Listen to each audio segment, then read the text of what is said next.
Now here at Electrifying, we are fans of the Kia Soul. Now Ginny actually got her hands on one of those a couple of years ago. You can still watch that video, by the way, on the YouTube feed.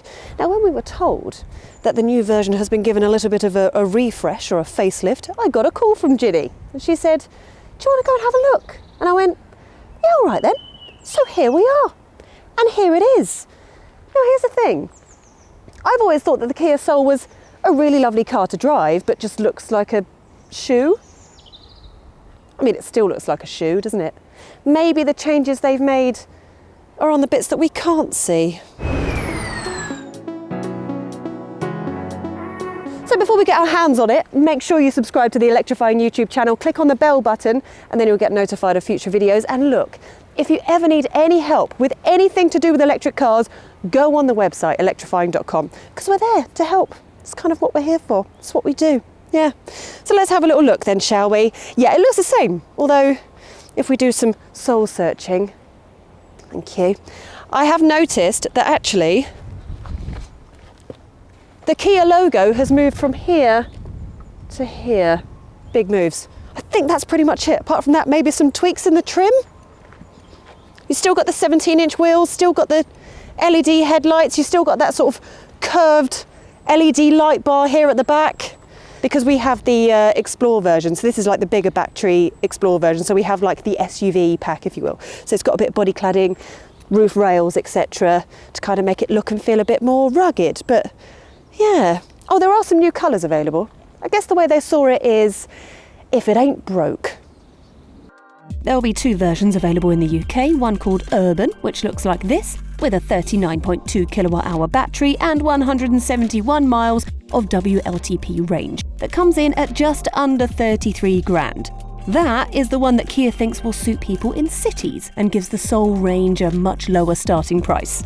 Although it has to be said that not a lot of people have traditionally bought these smaller batteried versions of, well, anything. Still, you get a 134 brake horsepower motor, 0 to 62 time in a smidge under 10 seconds, and Soul style, albeit with slightly less kit. The Explore is the one that we have here. That gets extra body styling, a 64 kilowatt-hour battery, and a much more useful 280 miles of WLTP range. And that starts at £39,045. That sounds a bit punchy when you realise that you can have something like a Kia Niro EV in 3 grade for just £500 more. And that has a slightly bigger battery at 64.8 kilowatt-hours and 285 miles of range. Yeah, awkward. Let us know in the comments whether you'd rather have a refreshed Soul or an all-new Niro. The Niro isn't that much bigger either. Oof, decisions. Okay, so welcome to the interior. This is where things start to feel a little bit dated.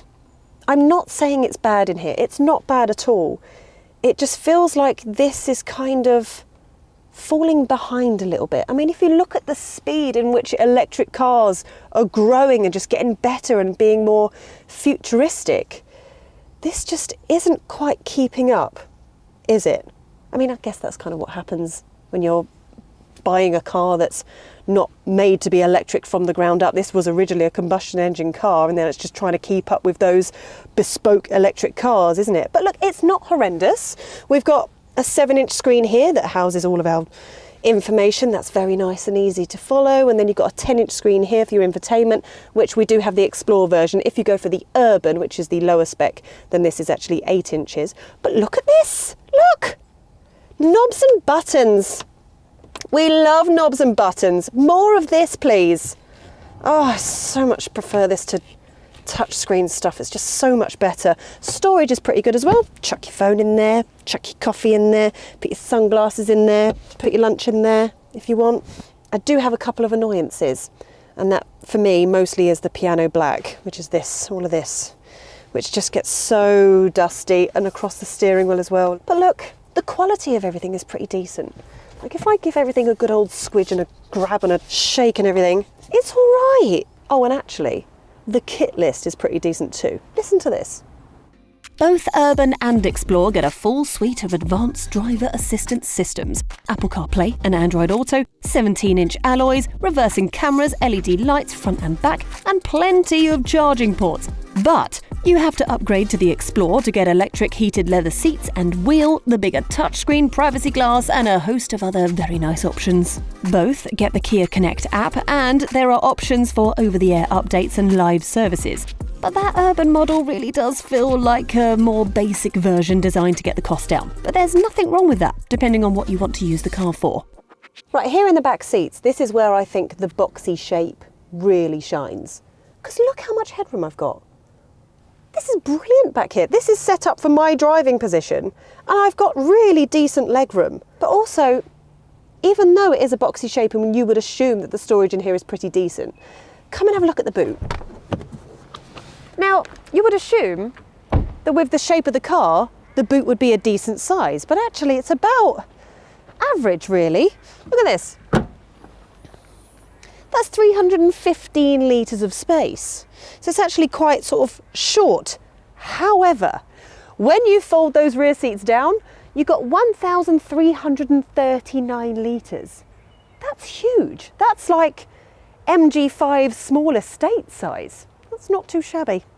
Now the thing is, the Kia Soul has always been a really lovely car to drive. This is what I would call a car that you would pootle around town in. This is a pootling car. This is poodle around town, pop to Tesco, maybe do the school run. That's kind of this car, isn't it? Now we have the more powerful motor in here, so we've got 200 brake horsepower. It does 0 to 62 in just under 8 seconds, but it's got that nice decent shove, there we go, that you get from an electric car, which we've kind of grown to know and love, you know? I mean, you do have different drive modes, so like down here there's a drive mode button, right? So I've got it on normal for normal, or you've got like eco. There we go. There's 2 ecos. There's eco or eco plus. Basically, all that does is just kind of slow everything down a little bit so you can maximize your range. Or you have sport mode. I don't know why you would use sport mode. This isn't a car that you would use sport mode in. I mean, let's be honest, we're driving a box. We are driving a box. This thing weighs over 1,750 kilograms. It's front wheel drive. Why would you use this in sport mode? I mean, all it does is just kind of puts a bit more weight into the steering, I guess.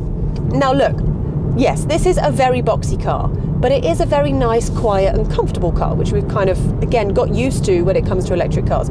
There is a bit of wind noise. Of course there's going to be wind noise because it's basically a box that we're driving. But interestingly, there's a bit more zhuzh to this, as there's like aerodynamic bits underneath to help keep the underside flat. So there's like anti-vibration pads, there's sound deadening in the wheel arches, which is actually made from Thinsulate, which I don't know if you are aware, but that's what's in your waterproof jacket. Now the regen braking in this is really good. Again, because I said this is like a pootling around town car, it's really good when it comes to one pedal driving. So to use it, use the flappy paddles here. So you've got 3 levels, so you can either just kind of use the regen braking on level 1, or you can go on level 2, or you can go all the way up to level 3. Boom, 1 pedal driving. And I can lift my foot off and eventually come to a complete stop, which I just think is great. And you can also use that on cruise control. So while you're on the motorway, you can really maximise the energy that you're putting back into the battery, which is just fabulous, isn't it? But look, is this the most exciting car to drive? No. Is it getting me hot under the collar? No. But am I having a nice time? Yeah, I am. This is really nice and comfortable. I mean, the steering is got a nice little bit of weight to it. It's really nice and easy to drive. I'm quite relaxed right now. Unfortunately, there is one place where the Soul has started to look a little bit underwhelming, and that is in the charging department. The urban model, with its smaller 39.2 kilowatt-hour battery, gets 171 possible miles of range, but only a maximum of 50 kilowatt DC charging, which means that it takes more than 45 minutes to charge from 10 to 80%. If you're on a longer journey, that is not hugely convenient. The bigger batteried Explore gets a 64 kilowatt-hour battery with a good 280 miles worth of range, but only ups the DC charge rate to 80 kilowatts. So, even though it adds more range, it still takes more than 45 minutes to charge, even on a 100 kilowatt charger or above. When a lot of cars are looking at around 30 minutes for 10 to 80% refill, that's not good. And they both get just 7.2 kilowatts of AC charging, meaning that the Urban will charge from 10 to 100% in 6 hours on a normal home wall box, while the Explorer takes 9 hours and 15 minutes. Bluntly, we'd probably expect a bit more from our EVs these days.